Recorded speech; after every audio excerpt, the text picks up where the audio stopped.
Viewers, நம்ம இந்த வீடியோவில் பைவட் பாயிண்ட் வச்சு ட்ரேட் எடுக்கிறது எப்படின்னு பார்க்கலாம். trading.com சார்ட்டில் போயிட்டு இண்டிகேட்டர்ஸில் போயிட்டு பைவட் பாயிண்ட் ஸ்டாண்டர்ட் நம்முடைய செலக்ட் பண்ணி வச்சுருக்கேன், அதனால் இங்கே இருக்கு போட்டுட்டு இப்போ வந்து எப்படி இருக்குன்னா இந்த மாதிரி தான் இருக்கும். எல்லா லைனும் ஒரே மாதிரி இருக்கும். இதில் இது பாயிண்ட் வந்து கண்டிப்பாக கவனிச்சா தான் இருக்கும். அதனால் நம்ம செட்டிங்ஸில் போயிட்டு இந்த பைவட் பாயிண்ட் வர இதை மட்டும் பிளாக்ல மாற்றிக்கணும். மாற்றிட்டு இந்த S4 S5 R4 R5 நமக்கு தேவையில்லை, அன்செக் பண்ணிடுவோம். எப்போச்சும் ரொம்ப மார்க்கெட் மேலே போனால் கீழே போனால் யூஸ் ஆகும். அந்த மாதிரி போகும்போது அது போட்டுக்கலாம் வேண்டாம். அப்புறம் வந்து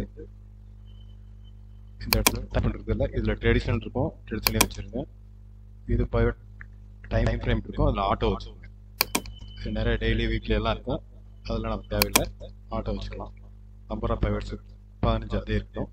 இது லைன் விடுத்து, இந்த லைனோட விடுத்து வந்து 1 கொடுத்துருக்கோம், இதில் ஒரு 3 கொடுத்துக்கலாம், தான் கொஞ்சம் பெருசாக தெரியும். இப்போ சேவேஜ் டிஃபால்ட் பார்த்தீங்கன்னா திரும்ப நீங்கள் அந்த இண்டிகேட்டர் போகும்போது அப்படியே வந்து செட்டிங்ஸு. இதில் நிஃப்டியில் பாருங்கள், நேற்று R1 மேலே ஓப்பன் ஆகிட்டு கீழே வந்து பைவட் பாயிண்டில் சப்போர்ட் எடுத்து திரும்ப R3 வரலையும் போச்சு மார்க்கெட்டு, போயிட்டு திரும்ப அதோட ரிவர்ஸ் ஆயிடுச்சு. அதுக்கு முதல் நாள் வந்து R1க்கும் R2க்கும் இடையில ஓப்பன் ஆகிட்டு R1ல சப்போர்ட் எடுத்து மேலே போயிடுச்சு. இதை பிரேக் பண்ணியிருந்தா இது வரலையும் வந்திருக்கும், இது பிரேக் பண்ணல. இது பிரேக் பண்ணி ரெட் கேண்டில் வச்சுன்னா இங்கே செல் ட்ரேட் எடுத்துக்கலாம். அந்த மார்க்கெட் மேலே போகணும், மேலே போயிடுச்சு. அவ்வளோ சைடு வேஸ் ஆயிடுச்சு, அவ்வளோ அதையும் பிரேக் பண்ணல. அதுக்கு முதல் நாள் வந்து இந்த கிரீன் லைன் என்னன்னு நான் சொல்கிறேன்.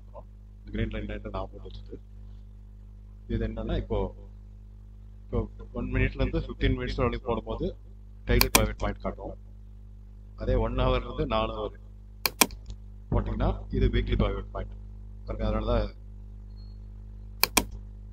W2PB கொடுத்துருக்கேன், வீக்லி பைவட் பாயிண்ட். இந்த இடத்துல போட்டுருக்கேன், ஒரு லைனை போட்டுருக்கேன். அதே இப்போ மந்த்லி பைவட் பாயிண்ட் பண்ணா டெய்லி கேண்டில் போட்டிங்கன்னா இந்த இடத்துல காட்டும். எல்லாமே FTP போட்டுருக்கேன், மந்த்லி பைவட் பாயிண்ட்.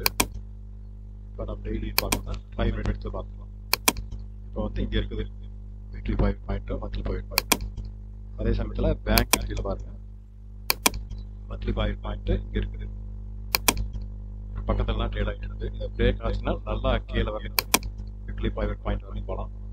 இது வீக்லி ஒன்ஸ் மாறும், அந்த டெய்லி பைவட் வந்து டெய்லி மாறும், மந்த்லி பைவட் பாயிண்ட் மாதம் மாறும்.